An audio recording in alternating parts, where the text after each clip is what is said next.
Hello दोस्तों, मैं फिर लेकर आई हूँ एक नई कहानी, जादुई वन और छिपा हुआ रतन। बहुत समय पहले की बात है। एक छोटे से गांव में एक जिज्ञासु लड़की रहती थी जिसका नाम लिली था।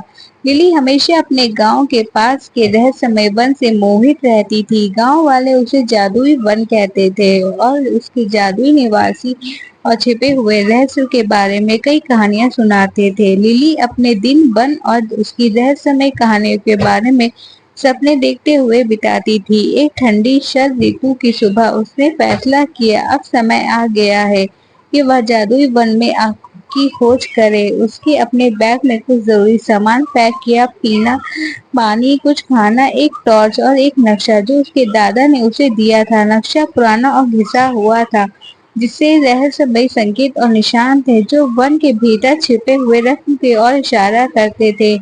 जैसे ही लिली वन में प्रवेश करती है, उसके चारों ओर की हवा जादू से चमकने लगती है। पेड़ ऊंचे और प्राचीन थे, उनकी पत्तियां हवा के साथ फुसफुसाते हुए रहस्य बताती थीं। सूरज की रोशनी पेड़ों की छतरी से छन कर आ रही थी जिससे वन का माहौल सुनहरा प्रकाश से भर गया था। लिली ने नक्शे को ध्यान से देखा और वन के अंदर गहराई में जाने लगी।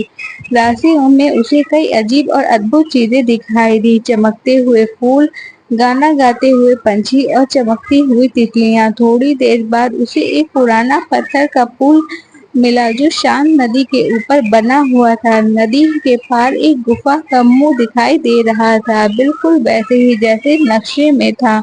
लिली ने गहरी सांस ली और पुल पार करके गुफा में प्रवेश किया। गुफा के अंदर घना अंधेरा था, लेकिन उसने अपनी टॉर्च जलाई और आगे बढ़ने लगी। गुफा की दीवारों पर अजीब अजीब चित्र और निशान बने हुए थे। चलते चलते वह एक बड़े कक्ष में पहुंची जहां चारों ओर चमकते हुए रत्न और क्रिस्टल लगे हुए थे। कक्ष के बीचों बीच एक विशाल पत्थर की मूर्ति थी जिसकी आंखों में चमकते हुए रत्न जड़े हुए थे। मूर्ति के हाथ में एक विशलेष था जिस पर लिखा था कि यह रथ केवल उन लोगों के लिए जो सच्चे दिल और साहस के साथ इसे खोजने आते हैं। लिली ने शिलालेख पढ़ा और समझ गई कि यह रत्न उसकी जिज्ञासा और साहस का इनाम है। लिली ने धीरे धीरे मूर्ति की आंखों में एक रत्न निकाला और उसे अपने बैग में रख लिया। वह खुशी से बाहर निकली और तेजी से गांव की ओर वापस लौटने लगी।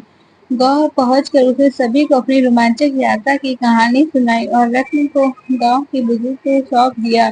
गांव वासी बहुत खुश हुए और लिली की बहादुरी का और जिज्ञासा का सराहना की।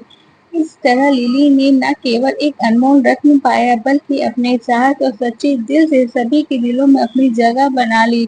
उसकी यह रोमांचक यात्रा हमेशा के लिए यादगार बन गई।